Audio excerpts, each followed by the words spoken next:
একটা সময় আছে সব কিছু পাইছি, না চাইতে অনেক কিছু পাইছি।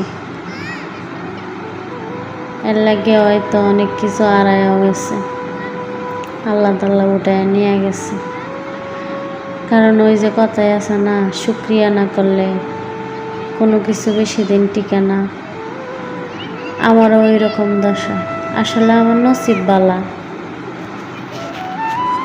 কিন্তু আল্লাহর কাছে শুকরিয়া করি না, আল্লাহর কাছে কই না যে আল্লাহ হইছে, আল্লাহ আঁকবো না। আসসালামু আলাইকুম, সবাই কেমন আছেন?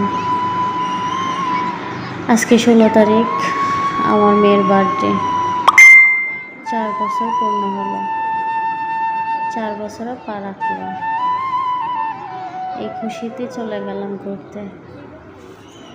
আসলে এই দিনটা অনেক খুশির একটা দিন, যেরকম খুশি সেরকম বেদনাদায়ক।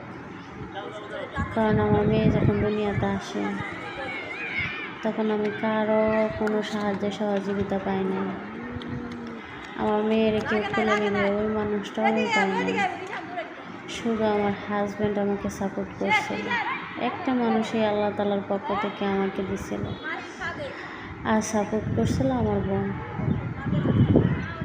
কিন্তু সে দাঁড়ে ছিল না, কাছে ছিল না, শুইতেছিল না, পারতেছিল না। তবে যাই হোক, আল্লাহর কাছে এখন লাখো কোটি শুকরিয়া। তবে অনেক কিছু হারাইছি, হারায় এখন আল্লাহর কাছে শুকরিয়া বলি। যখন শুকরিয়া করার কথা ছিল তখন শুকরিয়া করি নাই, করতে জানছি না।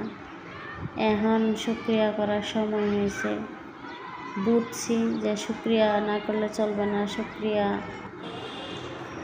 শুকরিয়া করা লাগবে। আসলে মানুষ মাত্রই ভুল, আমি ভুল করি, আর আমি ক্ষমা করতেও জানি।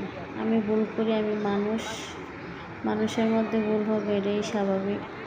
মানুষ মাত্রই ভুল।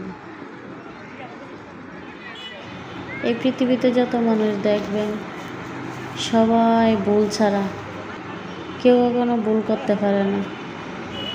যত দোষ সব আমার, মানুষ মাত্রই ভুল না ওইটা বলে না কেউ, ওইটা কেউ পায় না।